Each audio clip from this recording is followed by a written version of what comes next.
this is Cheryl Butchin, and today I am with Lisa Coppola, and she is the founder and managing partner of the multi-million-dollar Coppola Law Firm in Buffalo, New York, a past board chair of the National Association of Women's Business Owners in Washington, D.C., and a longtime advocate for women and other small business owners. She currently serves on the board of SPCA, serving Erie County, and is a frequent speaker on topics ranging from law to leadership. And I just want to welcome you. I'm so proud to have you here. Thank you, Cheryl. It's really my pleasure to be with you. Okay.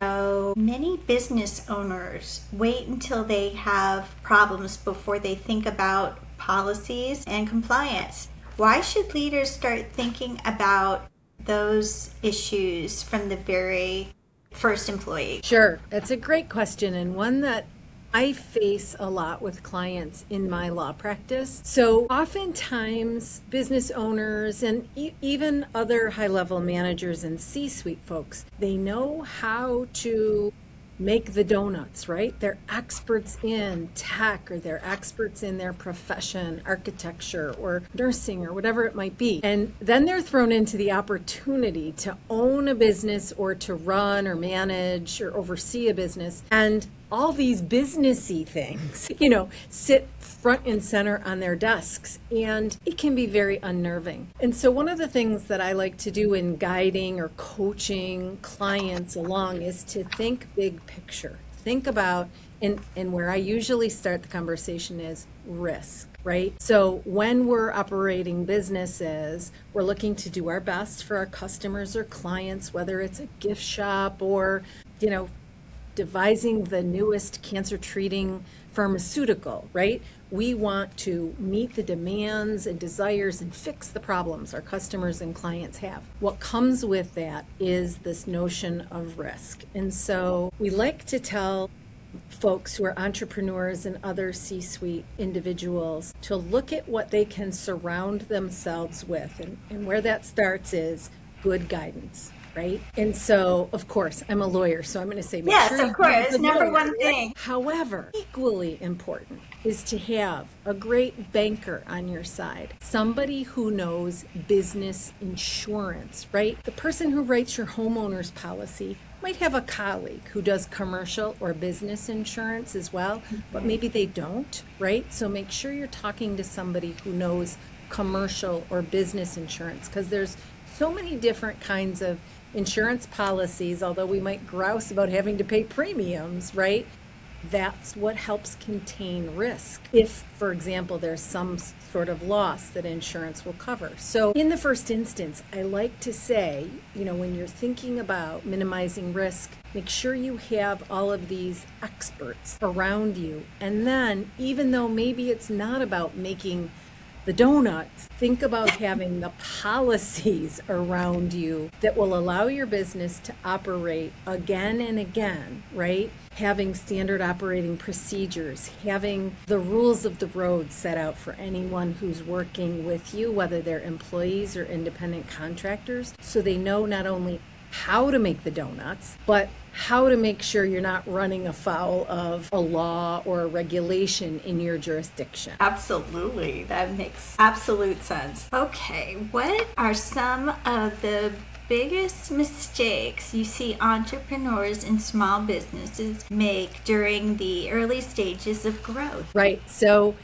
this too, it's sort of a corollary to what we were just talking about. Number one, identify folks who can be your kitchen cabinet, who are knowledgeable in their areas, because you don't need to know everything as a business owner or a C-suite individual, but you should surround yourself with people who know the things you don't know and who can guide and coach you. So feeling like you can do it all, or maybe even that feeling of embarrassment that you might not know the answer to something.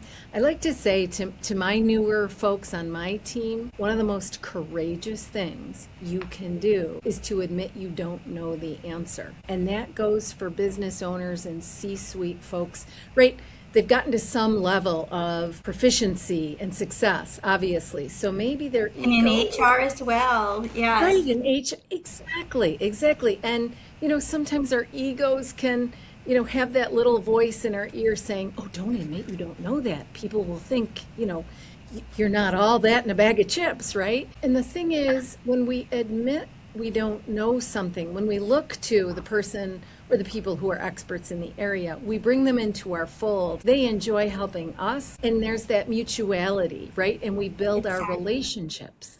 Right? And don't you find that the building of relationships helps in business so much? Helps in everything, really. Sure, sure, exactly.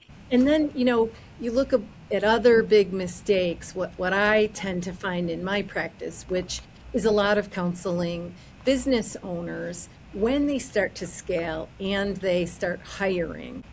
They may not know all of the rules of the road. So having an expert in payroll, right? Please don't do Oh, your own payroll. absolutely. Oh my goodness, right? And especially if you have remote employees who might be in different states, right? Because every state has its own rules. It's one of the areas where the federal government doesn't tell us everything there is about employees, although it tells us some things. But then other states, I'm in New York State, we have a ton of labor and employment, Yes, you do. right? Where some other states might not have as many, or the laws may be different Or there. Florida has none. Florida has none. Yeah, Exactly. Exactly. That's why we see a lot of New Yorkers heading south. exactly. So we want to make sure when we're starting on any sort of initiative, any sort of business path, that we think about these things that might not be, again, I keep saying, the focus of making the donuts at your business, but all of the other things around us. Don't make the mistake of leaving that to another day, because that's where you may find yourself facing a bigger problem than if you had addressed it up front. Right. Just instead of being right at your feet, you have some chance to get ahead of it and prevent a lot of different things from. Yeah, and Cheryl, we see that a lot in our regular day-to-day life. We think about preventative medicine, right? We're all told we should Yes. go for annual physical, but how do you fit it in? And do you really want to spend the time? And do you really want to spend the copay, right? But we know if we do those preventative things, same as with business, we're not going to see a bigger problem down the line, right? Something that Right. could be discovered or identified or handled when the issue either doesn't exist yet or is just a small problem, right? If we do it preventatively, it just makes such great sense then to wait till later, even if it means you might have to pay a little bit of money, right? Make a little bit of an investment to hire that payroll company or hire the company that helps audit your 401k program if you do that for your team, right? Things like that. Makes really good sense as an investment in the health of your business. And there's a lot of new PEOs cropping up all over the place where if you wanted the staffing or the payroll done by them, they're happy to do it. That's what they're in business for. So Absolutely. There are so many experts. And of course, like anything, we want to be good consumers and make sure we do our homework. But there are so many opportunities to do homework these days, right? Whether we're Googling or ChatGPTing or looking for reviews online, there are lots of ways to know we're choosing a solid vendor or helper in our business. And as you say, that's their expertise. Let them do it. exactly. Yeah. Okay. Compliance is often viewed as something restrictive. How can leaders use compliance and sound policies to create stronger, healthier organizations instead of strict rules? Yeah, I think and this is such a great question. It gets down to when people don't know what to expect, and I'm talking about team members, employees, right? When they don't know what to expect or they don't know something, right, it can seem to loom larger than if they did know or they were armed with facts. And so that's why I think compliance can give businesses a competitive edge. Yes, can a policy, right, an employee handbook, look like a big, long, huge, dense piece of writing that people don't want to read through? Sure, it can be that way. But if we have leaders who communicate, who take the time to spend with their team members, even if it's over, I'll use the donuts again, bringing in a dozen donuts in the morning and having coffee together, right? We can't get away from that analogy. Clearly somebody hasn't, had lunch today. Yeah. But what I think, really helps people to feel their own sense of belonging and ownership is if they know what's expected of them. If they know, for example, what does their benefit package look like, even in a newer startup situation where perhaps there's not a rich, robust benefits program, but perhaps the business can offer a policy that allows people flex time, that honors the fact that so many in our workforce these days have people they take care of, whether it's children, whether it's the elders in our families, right? Whether it's a disabled sibling or child, whatever it might be, right? There are things we can offer as employers that provide value to our people, and also listening to our people, what provides value to them, and then setting out policies around that. And that's where I say, even though an employee handbook or policies around something requiring compliance with certain things might seem to be a top-down management, it also gives our team members the ability to understand and to know what to expect so that they're not questioning or they're not feeling like they're in the dark. Exactly. Yes. Yeah. As organizations grow, leaders often struggle to transition from doing everything themselves to leading others. How do you coach executives through that shift? Yeah.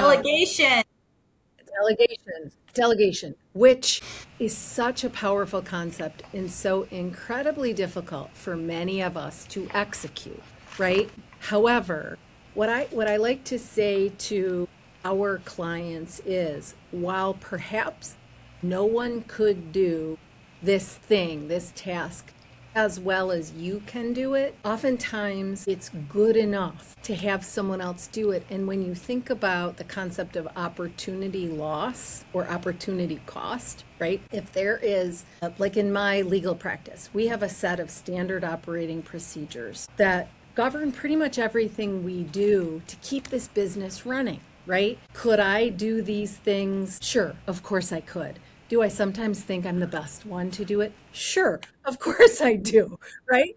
However, That was a loaded question. Yes. of course, Yes. it's nothing if not a human feeling, Cheryl, right? However, if I spend my time doing those things, it uses up time that could be far more valuable to growing the business, to coaching clients, to being out in the community, educating potential business owners about the things they need to think about to create our robust economy here in Western New York, right? So I like to urge business owners and C-suite folks to think about the opportunity cost of not delegating. So instead of thinking about that task and how you do it so well, perhaps think about what is a better commitment of my time? What will maybe even make me feel more excited about going to work in the morning? What will move my business forward? What will allow my business to scale? And what maybe will serve the community better, right?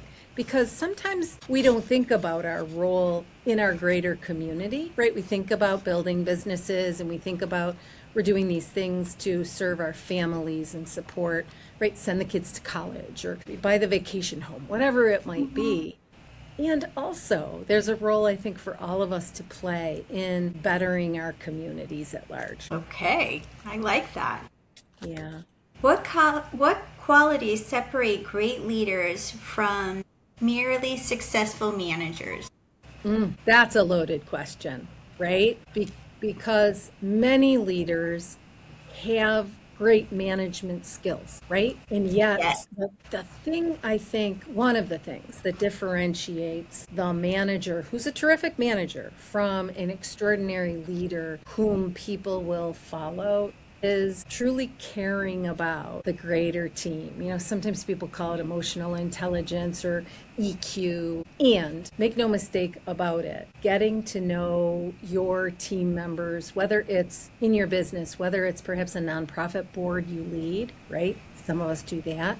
Getting to know them takes time, and yet it pays enormous dividends. Don't you think so? Yes. Yeah, and so I think that's one of the qualities of a great leader. Now, it doesn't mean, and as an employment lawyer, I'll be the first to say, don't ask about their personal lives, right? Don't get into every detail, because if an employee wants to keep their personal lives personal, certainly here in New York, we must respect that, right? It's not our right to delve into their personal or private business. However, if we offer the opportunity for people to talk to us, to share, how was your weekend even, and then stop and really be present. Don't be picking up your phone and texting at the same time you ask that question.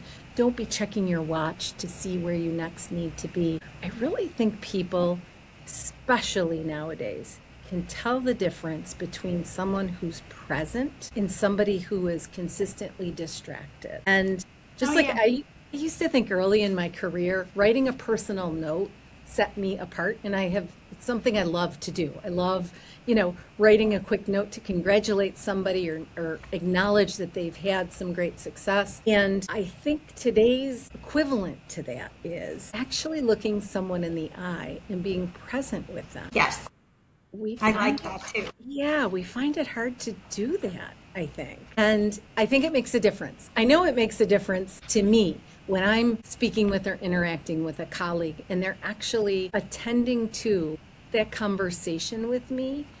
I can tell the qualitative difference when they're distracted versus when they're really present. So they're fully engaged in what you're saying and they're responding to what you're asking. So that's absolutely the way to do it.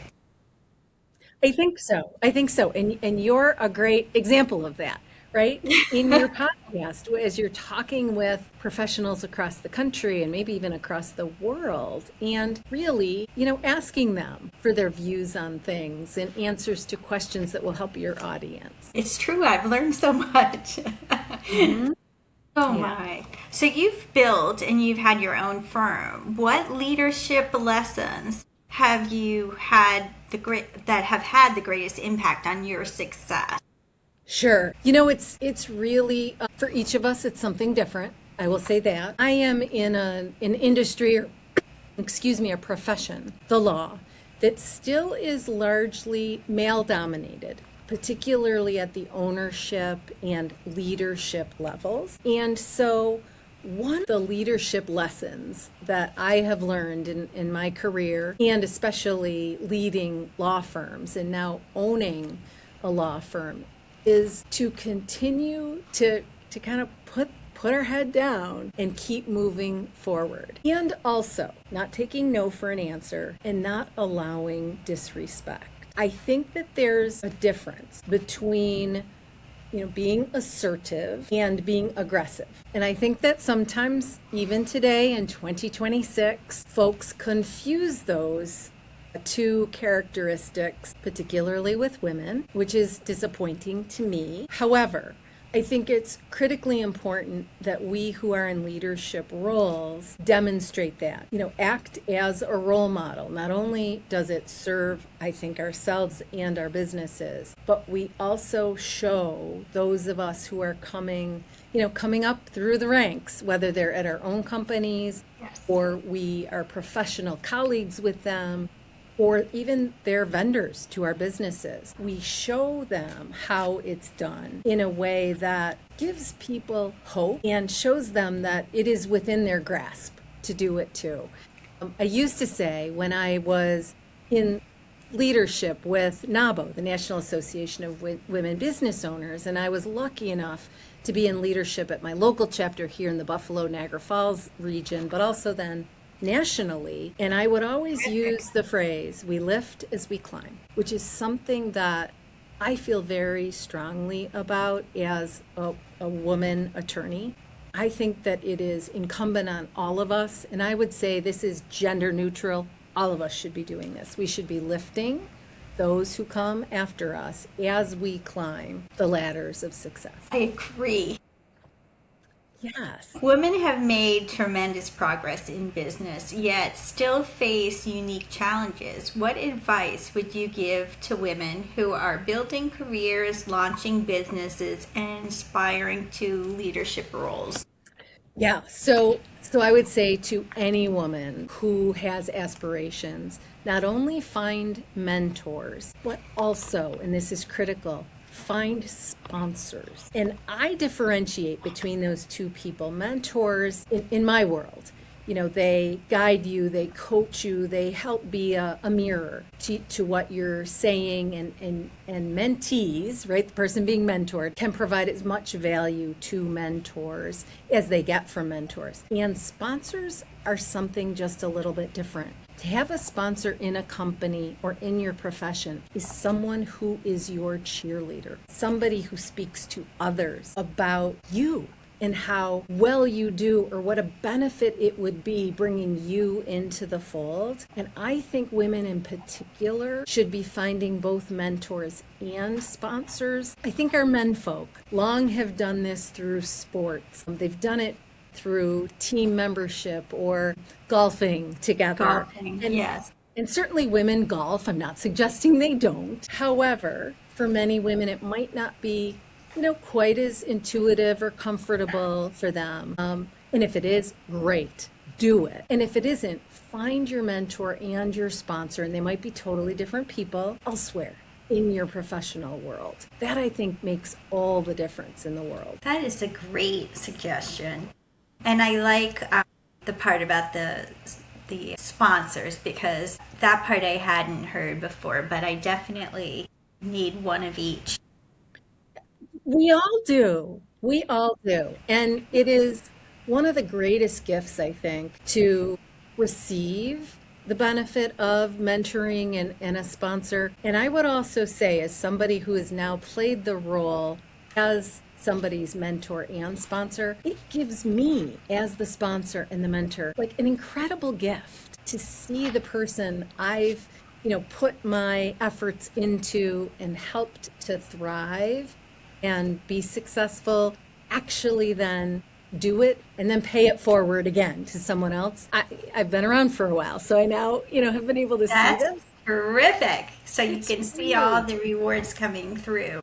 That's right. That's right. It's really neat. And it's all started with you. It's a wonderful thing. It actually didn't. I was the benefactor of a wonderful mentor and sponsor in, the beginnings of my career. And I am so, so fortunate to have had him, be my cheerleader as I was coming up through the ranks early on as a young lawyer. That's such good value right there. That's great. Yep. Looking back over your career, what do you wish somebody had told you when you first were hired or launched your business? Like what somebody had given you as a suggestion or anything that you want to share? Actually, it's open to you. You can share whatever you want. Sure. I would say this: don't be afraid of what you don't know.